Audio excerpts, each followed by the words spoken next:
কণ্ঠ সিনেমার সে বিখ্যাত ডায়লগটা মনে আছে? শুধু কথা বলা হয়নি বলে কত সম্পর্ক ভেঙে গেছে, শুধু কথা বলা হয়নি বলে কত মানুষ আমাদের থেকে দূরে চলে গেছে। এই কথাটা আসলেই সত্যি। সম্পর্কে যখন যোগাযোগ কমে আসে, যখন কথা বলাটা বন্ধ হয়ে যায়, তখন আর সেই সম্পর্কটা টিকিয়ে রাখা যায় না। আমাদের চারপাশে এমন অনেক সম্পর্ক আছে, যদি শেষবারের মতো আরেকবার কথা হতো, তাহলে হয়তো আজও সম্পর্কটা টিকে থাকতো। যদি মন খুলে মানুষটাকে মনের সব কথাগুলো বলা যেত, তাহলে হয়তো কাউকেই কারো কাছ থেকে দূরে যেতে হতো না।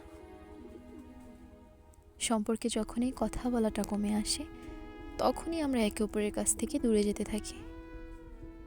দূরত্ব বাড়তে বাড়তে একসময় কথা বলাটাই বন্ধ হয়ে যায়, আর ওখানেই সম্পর্কের শেষ।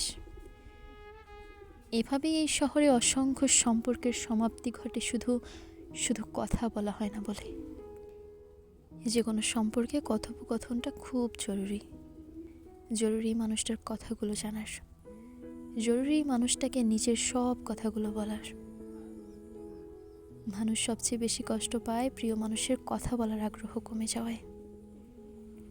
কথা বলা কমে আসলে একসময় দুজনের মধ্যে দূরত্ব সৃষ্টি হয়ে যায়, আর একসময় সম্পর্কটাই নষ্ট হয়ে যায়।